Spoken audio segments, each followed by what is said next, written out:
2017 Journal of Child and Adolescent Psychopharmacology on treatment that was first authored by Michael Cooperstock. And PubMed doesn't seem to have that article easily available. So I have a hard copy from somewhere, but I didn't have a digital file. But that paper is well worth reading. Just as the immunomodulatory article was a very intensive writing experience, the treatment, the antibiotic treatment and assessment of infection in this population was remarkably intense. It went through somewhere between 27 and 30 drafts. And I've never participated in anything quite that rigid and intense and evidence-driven and rational and so on in my life. So we stand by what's in there. Pretty much everything that I say going forward is really what I do, not what I write or read. So I want you to know it's just my opinion, and I hope that Dr. Suedo and Dr. Cinnamon don't faint if they see anything that I put here. But I just want to stress that this is kind of what I do in the office, so that you have a bit of a roadmap or a concrete setup to discuss with your own doctors. I don't have any new conflicts of interest, and I'd like to begin once again showing this slide that for me as an infectious disease doctor, there remains an uncertainty exactly where to draw the dotted line, who has PANDAS and who has PANS, because of the technical limitations in assessing the etiology of triggering infection in this population. And so a lot of what we do in the office from a therapeutic or preventative point of view is a little bit empiric. Actually, it's a lot empiric. And we move on if something is not working. I think in reality, it is common to be told to have parents report that some intervention we made with regard to antibiotic therapy was remarkably rapidly acting. In other words, even though I say I'm going to give you a month's trial or 6 weeks trial of X or Y, I often am told in retrospect that within 48 hours or 3 days that the child had marked clinical improvement, which kind of closes the feedback loop and supports the diagnosis, because we can extrapolate if that antibiotic worked, then we're likely dealing with strep, or we're likely not dealing with strep. So the same problems that I talked about yesterday still exist, which is that diagnosing group A strep is actually challenging, even though it sounds like the easiest thing in the world.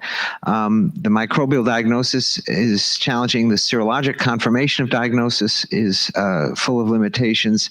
And the treatments are imperfect. I think everything about PANS and PANDAS has that 1/3, 2/3 kind of response rate, and there's very few things that are 100%, which is always making things challenging. So I don't have any long detailed case summaries, although it would have been interesting to put a few in, because it makes my day when I see a new patient and they've started on an antibiotic trial and they come into the office and they're back to themselves in remarkably rapid time. And I always say if naysayers would spend a day with me in the office, they would often see this kind of turnaround, and it's quite dramatic. This is a paragraph that was published in the American Heart Association practice guideline with regard to streptococcal infection. The PANDAS hypothesis has stimulated considerable research as well as considerable controversy. The current state of knowledge dictates that the concept of PANDAS should only be considered as a yet unproven hypothesis until carefully designed and well-controlled studies have established a causal relationship between PANDAS and group A strep infections. The committee does not recommend routine testing for group A strep, long-term antibiotic prophylaxis, or immunoregulatory therapy. In other words, go away. This makes it hard because the bias of this committee, as Dr. Suedo had alluded to earlier, is really a functional problem for us all. This is a paper that was just published within the last month, and I think it's striking. This is, I think the term is patient outcomes research. So this was simply a survey performed by these authors, I believe on a European population, and they simply asked the families to report on the responses of all the different treatments that they had been given. So this did not involve bringing the children back to the hospital or to the office for surveys to be completed or for clinical assessments or laboratory assessments. This is simply asking parents, what treatments did your child receive and how did they do? And you can see for each of many treatments listed here, there's a confirmed category and a suspected category. Since we're always living between those two lines, I don't worry too much about those differences. The black columns represent much improvement, and the white bars represent little or no effect. And as you can see, that children commonly receive multiple courses of antibiotic therapy, but the response to antibiotic therapy was over 50% and was pretty much the best thing on the slide. That use of a second agent at some point, without knowing the details of when and why second agents were chosen, also had benefit. And it was striking to see, in fact, that the use of nonsteroidal therapy, the use of CBT, the use of SSRIs were really given terrible scores. But it shows that every percentage point of response that we can get, regardless of where it comes from, is helpful, but that antibiotics really do have an important role to play in the long-term management here. So why isn't it 100%? Why is it only 55 or 60% at best? And the answer is that group A strep not only is hard to diagnose, it's also surprisingly hard to treat. This is a remarkable paper that pulled together a bunch of old data, both from Europe and from the United States, looking at the failure rates of penicillin to treat group A strep pharyngitis. And you can see that, at least at the time of this paper being published, is a 50-year review, as you can see, a long-term analysis. And although back in the 50s, oral penicillin was remarkably effective at treating group A strep infection, by the turn of the century, the failure rates were approaching 40%. I haven't seen an updated slide that would take us out to 2015, but I have no reason to think that the numbers went down. And so the use of amoxicillin as a basic foundational agent to treat strep infections, to me, is problematic. This is a meta-analysis. You don't need to read the fine print. I'm sure most of you can't. What's important in a meta-analysis is that somebody downloads as many references as the medical literature can identify that address a certain problem. And so treatment protocols often have limitations in the number of patients enrolled, and so the statistics of efficacy become challenging because there aren't enough cases involved to get a statistically significant answer. Was that treatment helpful or not? So a meta-analysis pools all those references together and then asks, when you sum up, if the studies are sufficiently similar, you can just add them up as if it were one gigantic study. And then you have the numbers to do statistics. And so these are two columns that are separated by years, by decades or so, 1970, 1980s, year 1990 to 1999. And this column is defined by microbiologic cure. In other words, kids after treatment had a test of cure, a throat swab. And this represented a column of clinical response. Families were interviewed and asked, did your child improve after treatment? And you see that in each study, there's a little mark where the statistics fall out for that particular study. On which side of the line is that little box? If it's to the left, then the treatment was not helpful. So little diamonds to the left favor penicillin therapy, diamonds to the right favor the use of a cephalosporin, which is typically cephalexin, but represents a sort of escalation in the intensity of the treatment for group A strep, because penicillin is labile to the enzymes that degrade it, and cephalosporins resist the chemical breakdown, the breaking open of the beta-lactam ring, and so they're more powerful and they're more stable in the oral environment.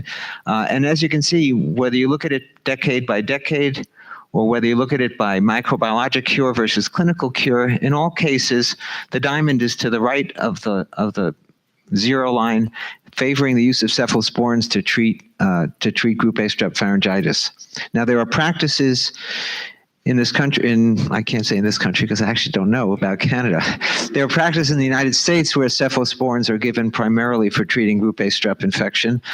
But I can tell you in my part of the country, it's rarely done because New Englanders are just very conservative. And so penicillin worked 50 years ago. Why should we change? And so failure rates are common. And so kids, just as when they have ear infections and they get treated with amoxicillin and they fail and they come back and they're given a cephalosporin. So children with group A strep infection who fail treatment with penicillin or amoxicillin are given a course of a cephalosporin typically.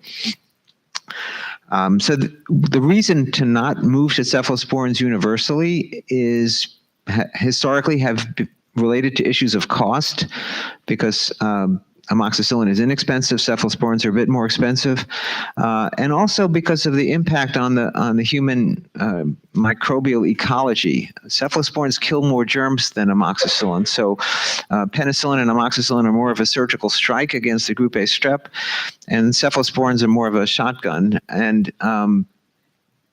we worry more about the effect on the gut microbiome now than we did in the past.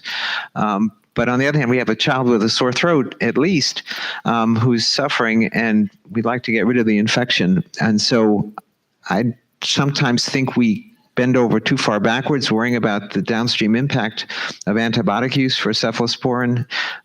And I have come to the point, at least among the children whom I see, I don't use a lot of amoxicillin. And I have to say that many children are referred to me. By the time they get into my office, they've been given amoxicillin and they've done well. And I don't want you to think the drug is ineffective, but it's in starting a new course of treatment in a complicated child, I tend to reach for cephalosporin therapy.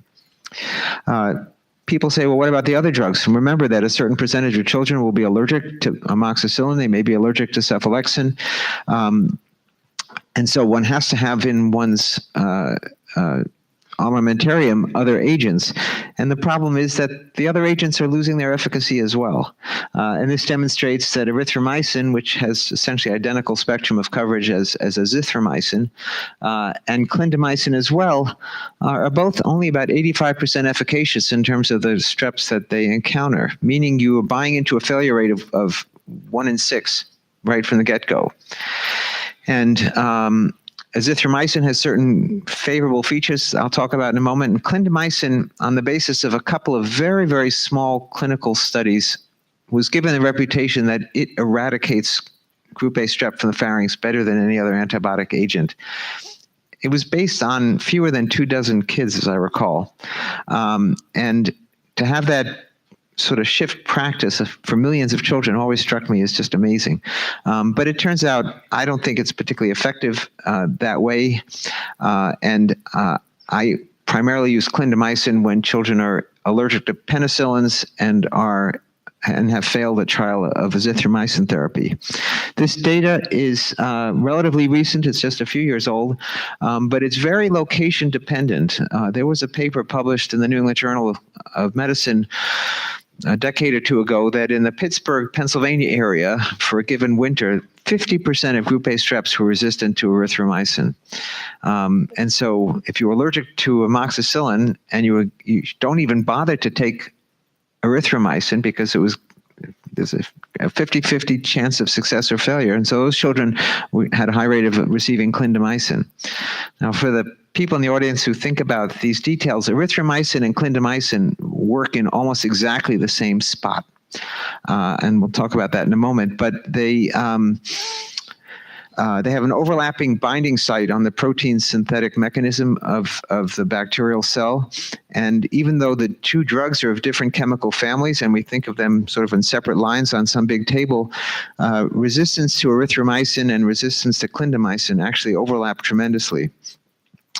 And so it's not surprising really that group A strep isolates that are erythromycin resistant have a high rate of being clindamycin resistant as well, although you can certainly find strains that are sensitive to one and resistant to the other and vice versa.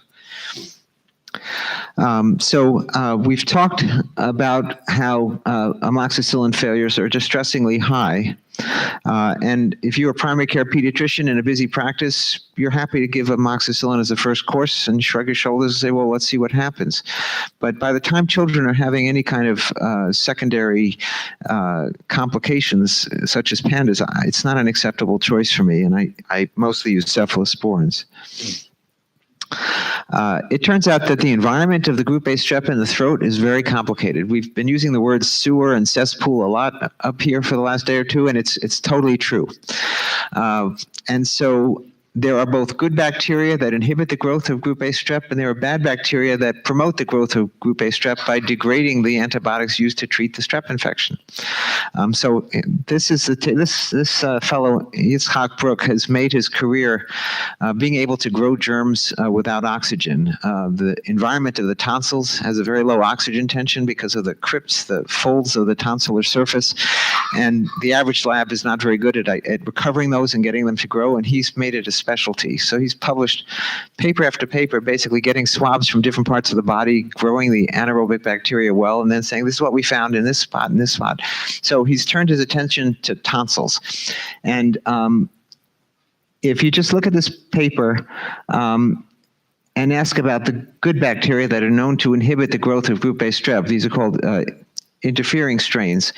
You can see, without worrying too much about the names of the strains or which ones are aerobic, meaning they grow in oxygen, and which ones are anaerobic and don't grow in oxygen, the details aren't important. What's important is that among children who were free of group A strep, they had, as you can see, a number of strains of bacteria that inhibit the growth of group A strep. The group A strep children, the ones who are carrying group A strep, had fewer of these inhibitory bacteria. And we tend to think of this, there's a term that infectious disease doctors use called colonization resistance, where if you have good bacteria living on the surface of a space, the bad bacteria have no room to grow. And antibiotics are kind of like a neutron bomb. They clear out the good bacteria, they vacate the space, and then the pathogens can grow in greater number. So after being treated with penicillin, you can see that the patients who are already carrying group A strep have even fewer of those good inhibiting bacteria. So that we wipe out the good bacteria with antibiotics, and if we don't wipe out strep at the same time, we're in trouble because now the strep grow even more. But what's probably more important is that there are strains that produce this enzyme called beta-lactamase. This is an enzyme, that degrades the antibiotics in the beta-lactam family. And here you can see that the presence of some of these strains that express this degrading enzyme are of low frequency in healthy children, and after being treated with penicillin, they increase in number and make it more likely that the group A strep will persist and grow because the antibiotics have been degraded. And this is why the use of amoxicillin is thought to be problematic. The group A strep isolates themselves remain exquisitely susceptible to penicillin and amoxicillin in the test tube, just as they were when penicillin was discovered nearly a century ago. It's just that the environment has changed. All these other germs now do the work of degrading the drug and making the strep functionally resistant. So I don't want to be redundant, but as a summary of my philosophies, I don't use much amoxicillin in this population, although when kids come in and are doing well, particularly children with mild symptoms, children who've had mild OCD and manageable tics who are given amoxicillin in the pediatrician's office and come to see me a few weeks later and they're doing well, I don't suddenly say you need a big gun antibiotic. But if kids come to me and they're not doing well, I tend to move on. So in established cases, I almost always use a cephalosporin as my initial therapy, and I've listed the details here in terms of the doses that I typically pick. I try to give it twice a day. It's been shown that that's sufficient. We used to think you had to have antibiotics in your bloodstream all the time, which is why penicillin years ago was given 4 times a day to treat strep. I should ask for a show of hands, how many people actually took all the doses of group A strep therapy for 10 days? Because when I had a strep throat infection as an adult, I was shocked at how many tablets were left in the bottle at the end of 10 days. And that's me. And so twice a day therapy has a higher compliance rate. The only downside is if you assume imperfect compliance and you drop that number down by one or so, you're down to once a day, and it's almost always ineffective. I will say that among the children I treat in the office, I know the compliance is virtually perfect, because this is not just the kids with sore throats, and when their sore throat gets better after a day or two, the parents stop worrying about getting every dose in. These are PANDAS parents. They do their stuff, and they make sure that their children get their therapy twice a day. This avoids the need for the nurse at school to have a bottle of suspension therapy and for the child to be called out to the office to get medication. This has really been studied rather extensively with other upper respiratory infections like otitis media, that limited dosing per day is sufficient, and the general world of beta-lactam therapy is moving to twice-a-day therapy almost exclusively. There's actually a once-a-day formulation of Augmentin to take, which I've tended to stay away from. I think you need a wheelbarrow to kind of get the pill home. So even though group A strep therapy is traditionally 10 days, that was shown to be sufficient to prevent the development of acute rheumatic fever. I tend to treat longer because I've just anecdotally have noticed and been informed of a high rate of relapse after 10 days of therapy. And so I think of it as kind of a seamless transition from therapeutic antibiotic administration to prophylactic or suppressive antibiotic administration. And the initial prophylactic dose, just by coincidence, happens to be the same as the treatment dose. So it's easy to just write a prescription for a month and make it renewable, and then gradually wean the dose down depending on how kids go. So I alluded to the fact that even with cephalosporins, there are failures. We know that the compliance is excellent among these children because of the efforts of the parents, and it comes down to whether there's deep infection in the tonsils. Ear, nose, and throat surgeons commonly tell me that they take out tonsils of a PANDAS child usually for standard indications, but they cut the tonsil open and they culture the insides just for curiosity, and it's not unusual to grow group A strep in that situation. So they're protected sites somehow within the tonsil.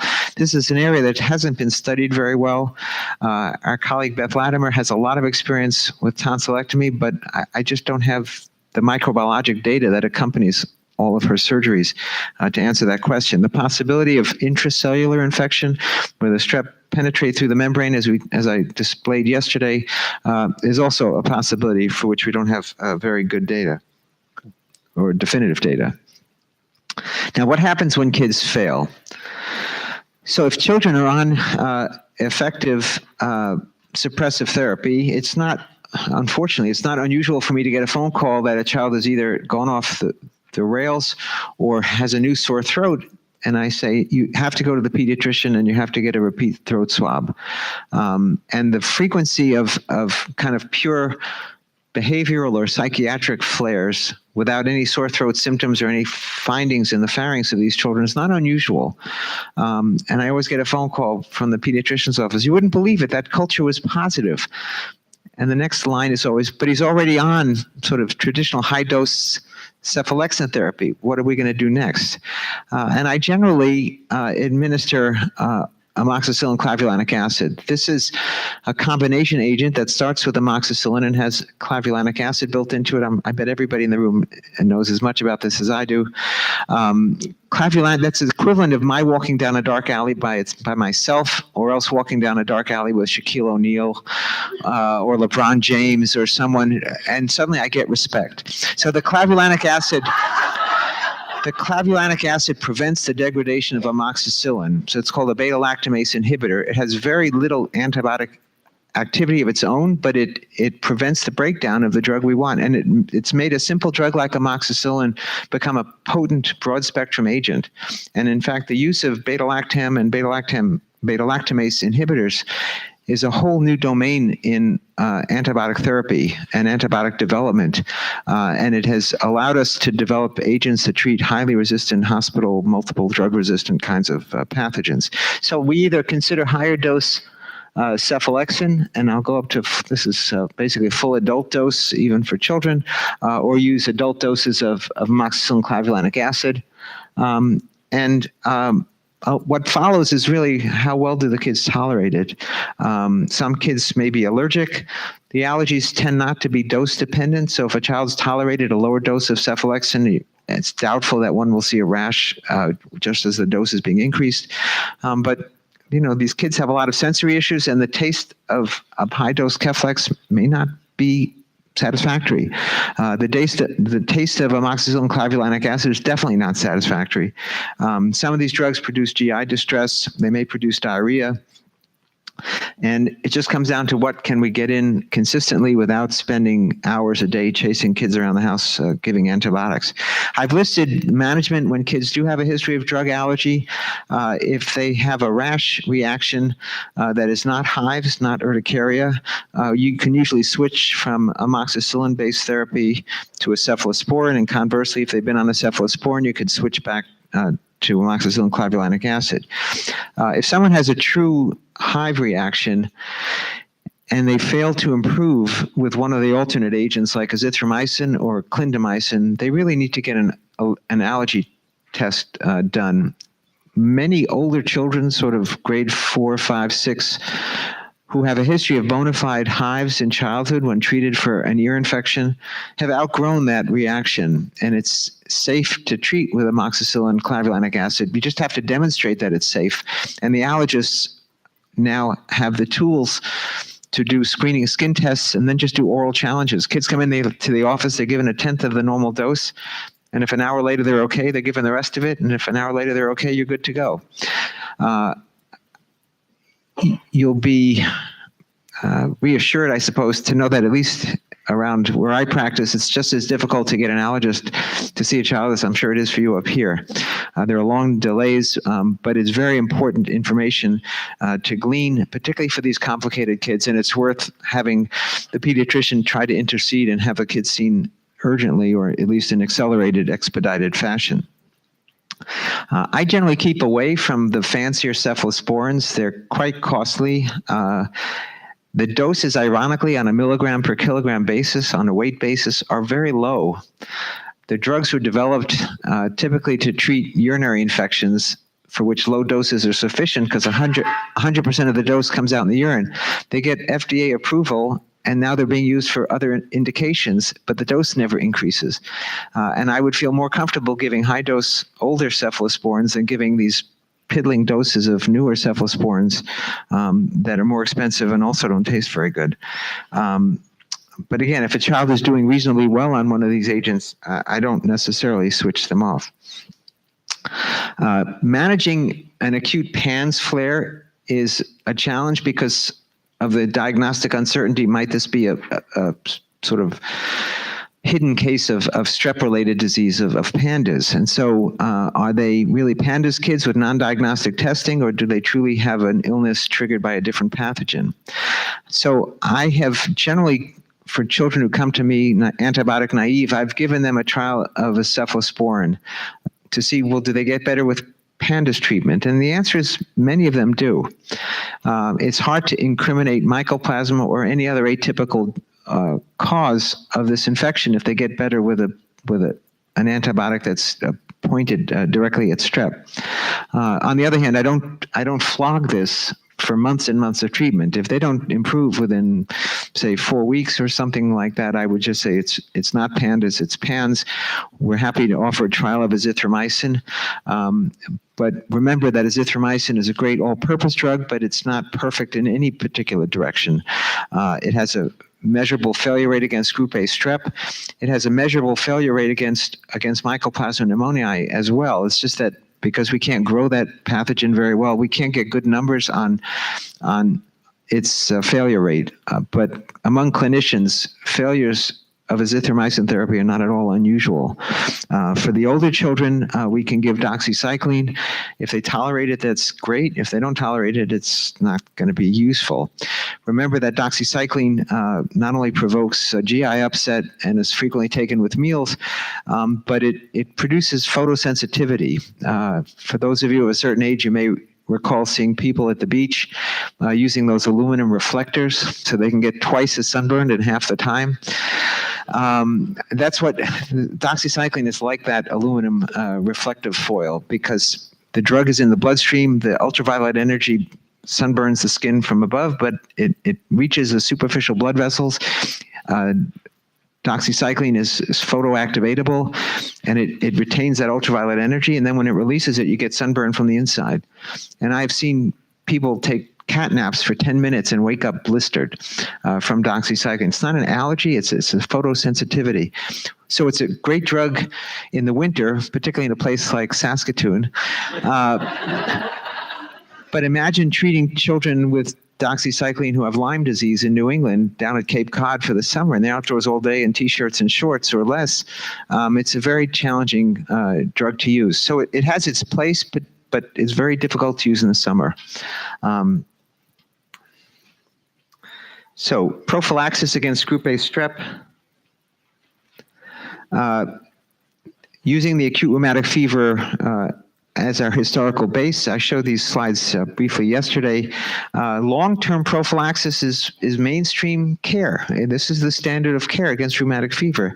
And you see there are long intervals of time, a minimum of 10 years or 40 years if someone actually had carditis, but typically at least until adulthood. So the establishment is comfortable with prolonged therapy against group A strep when dealing with the concern about recurrent acute rheumatic fever. I've listed the doses of penicillin for the prevention of acute rheumatic fever, and from the place where I stand, these are very, very low doses. You saw the doses of cephalexin that I mentioned before. 600,000 units translates into 375 milligrams of penicillin. And so when someone's getting 600,000 units of injectable penicillin, that's 375 milligrams every 3 weeks. I'm not sure that's all that much different from opening a vial and just sniffing the penicillin.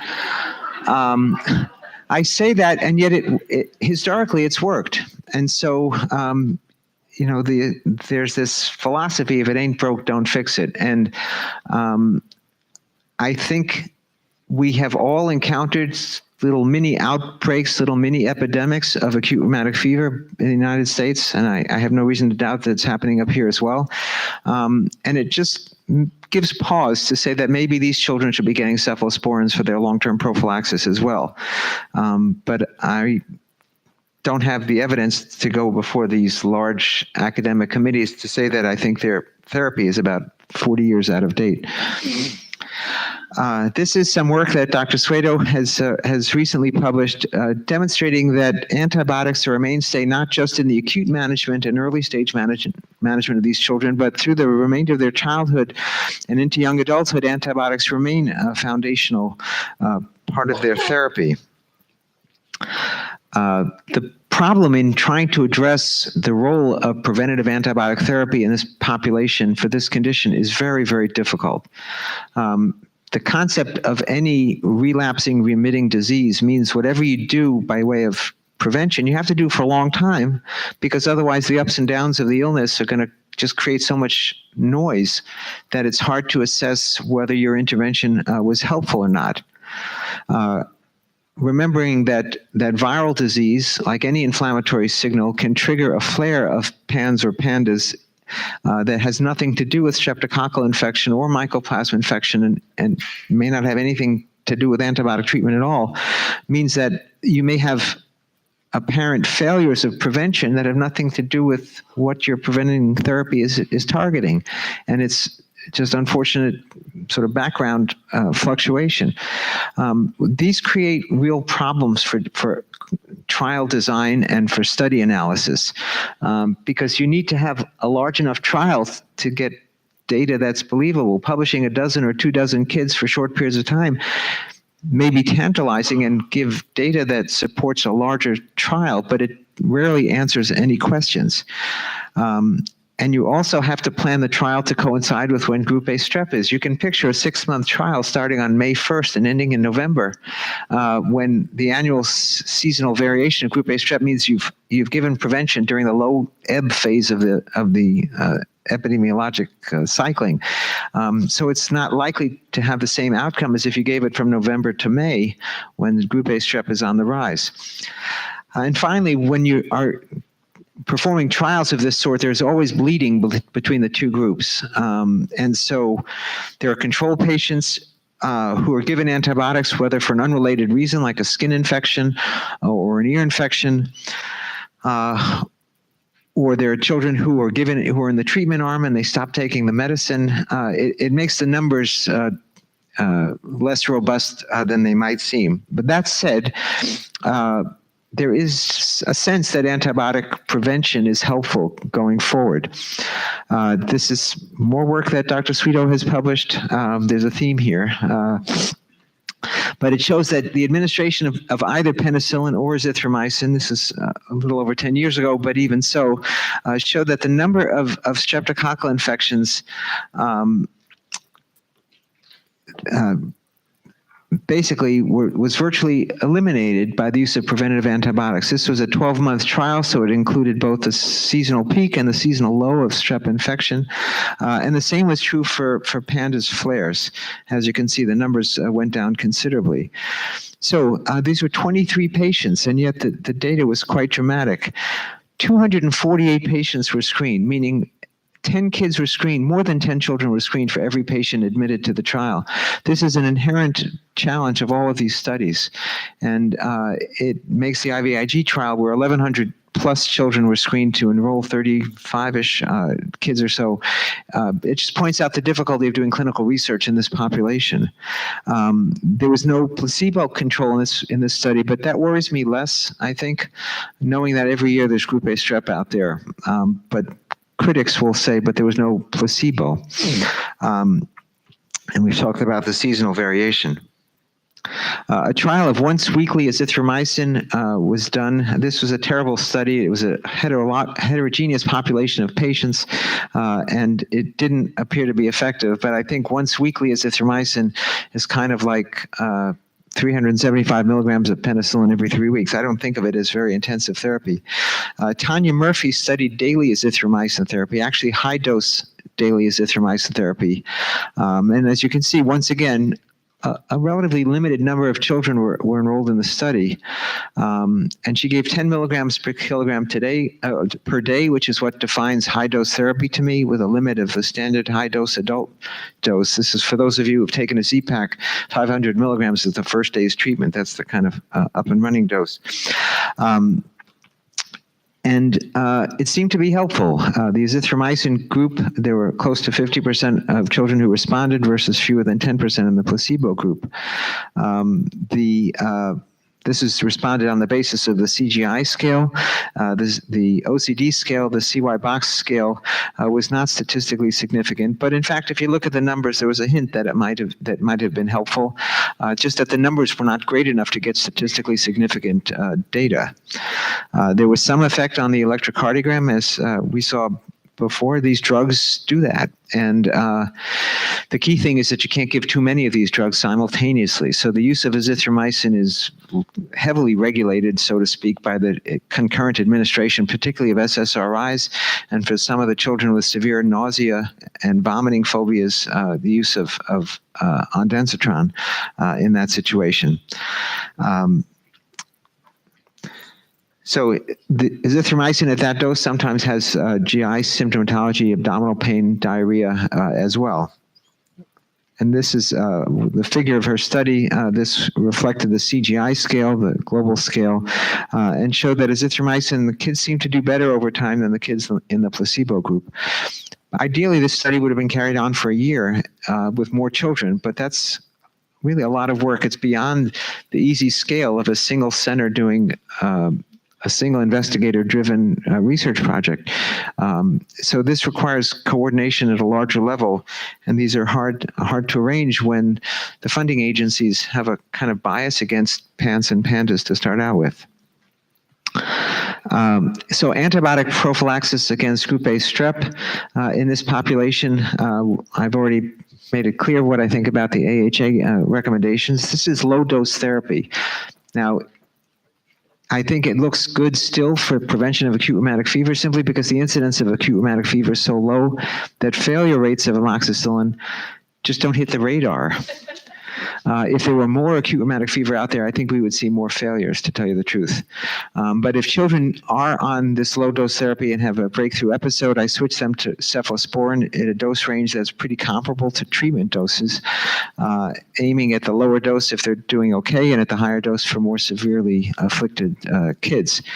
And as I've stressed, I always try to get diagnostic cultures done if there's a change in circumstance, and that acute behavioral flares while receiving suppressive therapy is by no means unknown.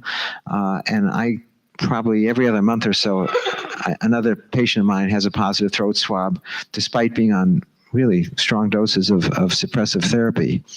What do I do if they have a breakthrough episode with suppressive therapy? I increase the dose, or I switch to amoxicillin clavulanic acid with hopes of weaning that over time. How long does one give preventative therapy? Again, it just sort of depends. I think of it in part as a function of the age of the kids, the duration of their prior illness, their risk of group A strep exposure, and the severity of their symptoms. So if they're older kids in whom hitting that moderate to severe category means school absence, and they get behind in their classes, it's now a new problem superimposed on the existing troubles, I tend to treat more aggressively with suppressive therapy, remembering that younger kids are the ones who have the highest risk of group A strep exposure. The incidence of group A strep pharyngitis declines as you get older. Unfortunately, you have to really get old, that is out of high school, to see the rate really decline. And for people over the age of 45, they hardly ever get group A strep pharyngitis. For patients who do well during that first year of my care, I often try to give them an antibiotic holiday that summer. This is not standard acute rheumatic fever prophylaxis approach, but I've gotten away with it much of the time. Parents appreciate having a break because they're concerned about long-term antibiotic therapy. And in general, it's a time of low group A strep exposure risk, so that you're not really gambling very much. It's not like taking a break in January, which I think would be a stressful time. What if a child does well in the summer? What do you do in the fall? And that also depends. And it depends. Sometimes I'm recommending restarting antibiotics, and the parents say, "No way. Sarah's doing great. We're just going to go with the flow." Other times, they say, Sarah's doing great, but no way do we want to go back to where we were last year. Let's restart antibiotics on the first day of school. And sometimes you say, let's see how it goes, and we can restart antibiotics in the fall if we need to. And I have had the entire range of familial responses. There's a college student who still comes to see me once a year who had his last symptom about 5 years ago. His dad comes in and quite frankly says, "I will not stop antibiotic therapy. If you won't prescribe it, we'll find someone who will." But he said, this is a quote, he said, "I have PTSD from my son's experience. And if the acute rheumatic fever kids are treated till age 21, well, darn it, you're going to treat my son till he's 21 as well. And if you won't do it, no problem, we'll find someone who will."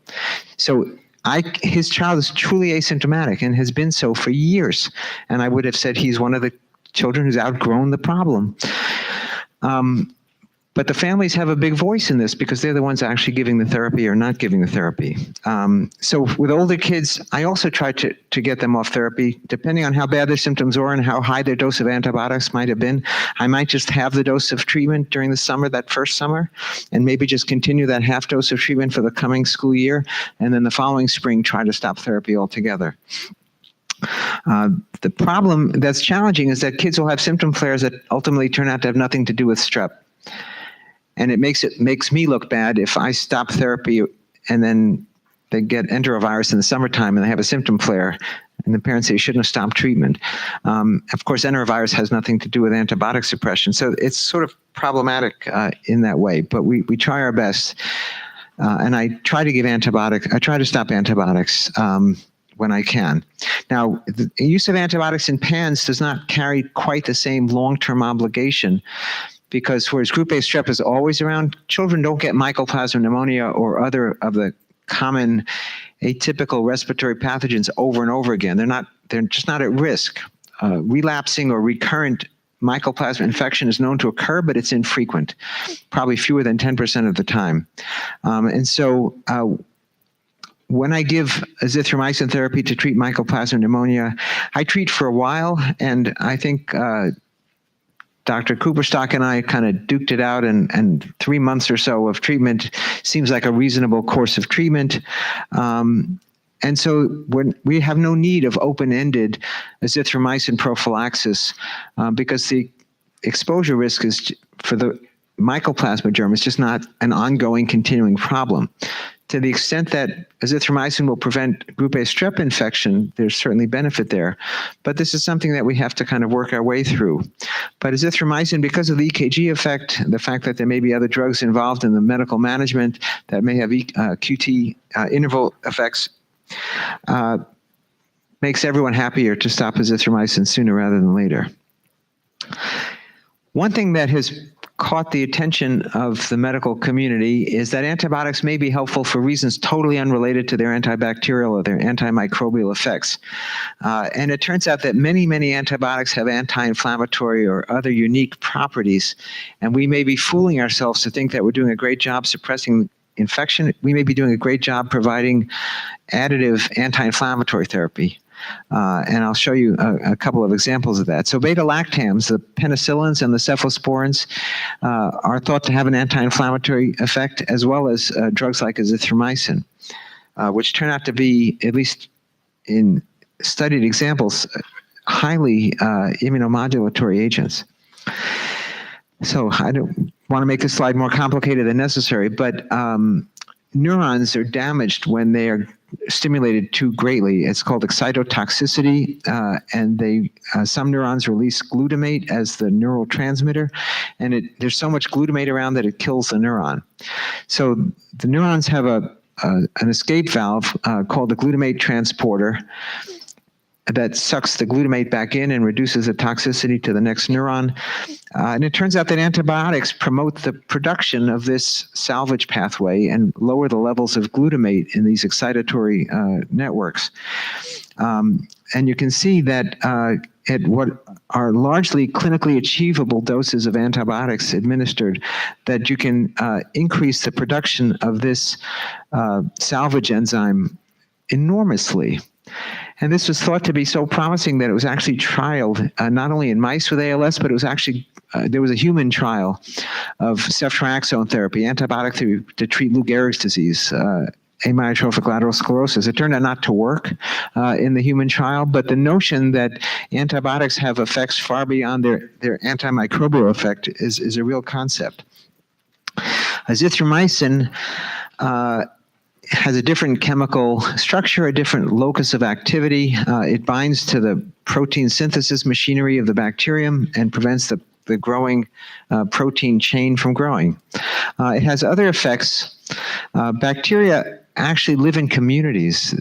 The bacteria know when they're surrounded by it's called quorum sensing. There are certain proteins that are made that the other bacteria all make, and when the level of this protein in the environment is high enough, they realize they have a critical mass and they start to make toxins and do bad things.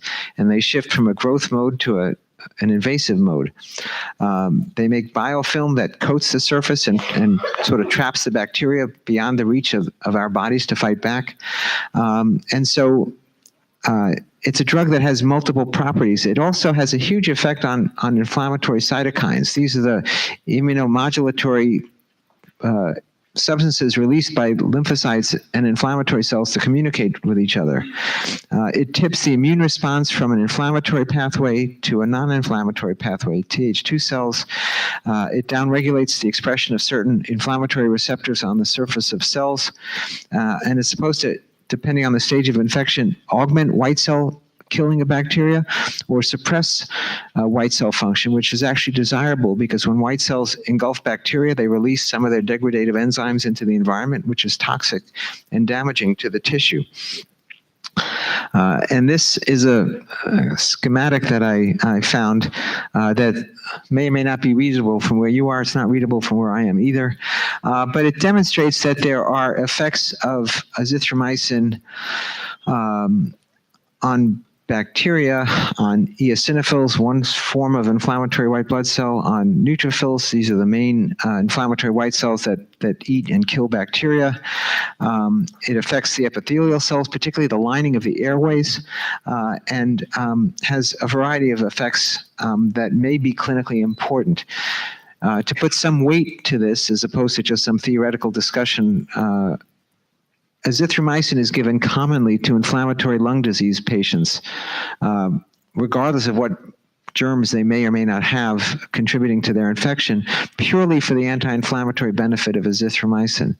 There are compounds being developed that are analogs of azithromycin that have lost all antibiotic effect, but they have more of an anti-inflammatory effect than azithromycin. So they will be pure non-steroidal anti-inflammatory agents.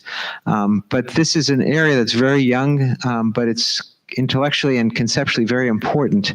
And the hope is that we will be able to dissect apart the anti-inflammatory benefits of the drugs we use from the anti-bacterial effects of the drugs we use, and have a scheme for treating and going forward. So a few final thoughts. Again, as someone who crosses paths with children who have seen some of the Lyme specialists in our part of the country, there's a mantra that more is better. And I think the record for number of concurrent antibiotics given to a single child for suspected Lyme disease, in my experience, was 6. So this child came in, had a central line to get intravenous ceftriaxone, was on 5 additional antibiotic agents. And like the light bulb never went off that maybe this isn't a good idea. In terms of just allergy, if a child develops a rash, which of the 6 agents is the culprit? You now take 6 classes of drugs off this child's potential list of medications, not to mention all the other side effects that might occur. I mention this simply because some practitioners send children to me who are on high-dose amoxicillin clavulanic acid and high-dose azithromycin or high-dose clindamycin. And of all the antibiotic toxicities that we confront every day, bacterial superinfection by this intestinal pathogen called Clostridium difficile or C. difficile is something that adult practitioners deal with every day. Patients get a single dose of clindamycin for dental work and they get C. difficile infection that's refractory to treatment. It doesn't take much antibiotic therapy in adults to disturb the intestinal microbiome, the bacterial flora of the gut, and allow this particular pathogen to overgrow and produce intestinal illness that can actually be life-threatening. Through one of the few good things about PANS and PANDAS, children given chronic antibiotic therapy for this condition rarely get C. diff. And I don't want to jinx myself, I'll just tap the table lightly, but I don't think I have provoked C. diff superinfection in any of the children I've treated primarily. The only kids I've seen with C. diff infection have come to me having received concurrent multiple antibiotic agents for long periods of time. And I can tell you that the presence of C. diff and the need for continued antibiotic therapy against the germs you're really interested in is a disaster, because the use of continued cephalexin or continued amoxicillin or continued amoxiclavulanic acid is killing off all the good bacteria, and that same colonization resistance that protects us against C. diff in the first place now allows the C. diff to grow. So you have to give another agent to treat the C. diff, and you basically can't eradicate it until you stop antibiotic therapy for the PANS or PANDAS, which is obviously a challenge.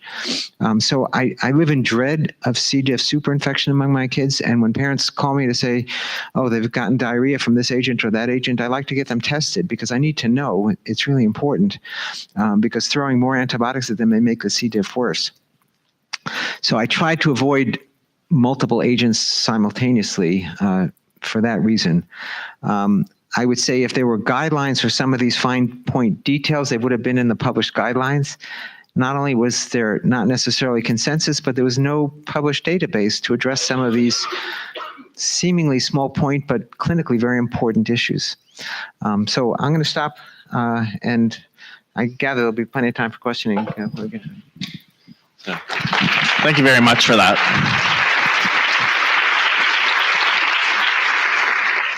So we've kind of been holding questions for the end of the day, just like yesterday. We've held the end of the day for questions.